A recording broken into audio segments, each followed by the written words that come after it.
Hi guys, welcome to the Edwin Binney Community Garden, run by United Way here in Lindsay, Ontario at Crayola, Canada. Today we want to talk about pests in your garden and how you can kind of keep them out and keep your vegetables safe. So, one of them I have here is your common radio. Now you might think it's kind of a funny idea, but it's a great way to create the sounds of humans being in your garden when you can't be there to scoot those little buggers out. So that's one method we keep them out. In the past, we have also used flares. Now I'm not talking about those boat flares that you see going off when you're in an emergency situation. I'm talking about ones that are almost like a lantern. They have a wick in them and they have a fuel, a gas.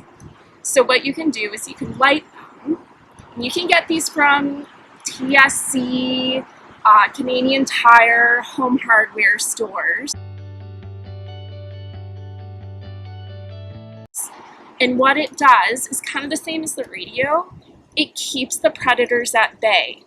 They hear the burning, they smell the smoke, and they see the light. So this is something we've done in the past at night that keeps them away when we can't be there again. So again, not everybody likes that method and idea of putting that out in their garden, but if you want sensor lights, that might be an option as well for you, or just a simple lantern, electrical, battery. Again, anything that makes it seem like humans are there, that's the whole point of keeping your predators out. If you want another very simple way to keep predators out, Irish Spring soap. Seems kind of funny, but anybody who's ever smelled this before, I think humans can even agree, it's a little strong. The whole smell of Irish Spring really deters animals away. It's got this strong, minty smell, soapy smell. It's not inviting to animals. It kind of covers up the smells of the garden that are inviting, and it keeps them out. So what you can do is you can take this soap and you can kind of shred up little shards around the perimeter of your garden.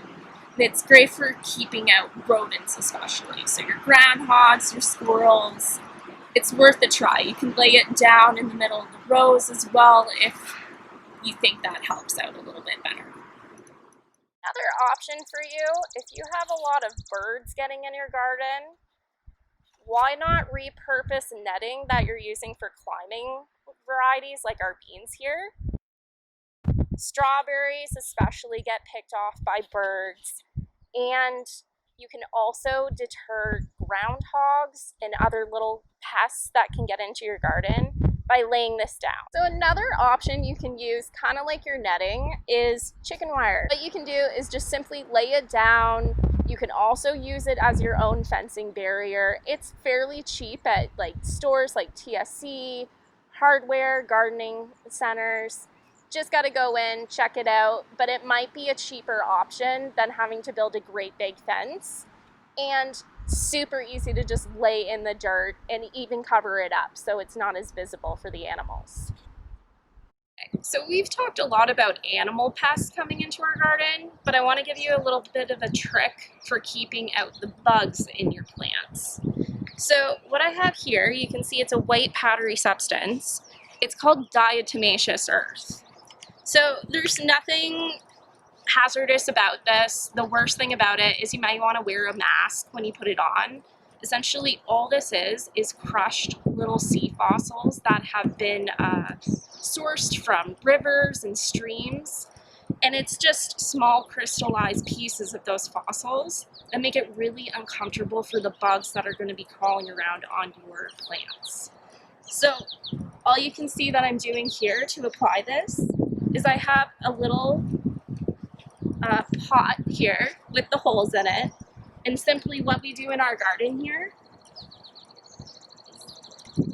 we'll just shake it on top. So this is just one way to keep bug pests off your plant, but Here's another example of a spray that you can use and make at home for yourself.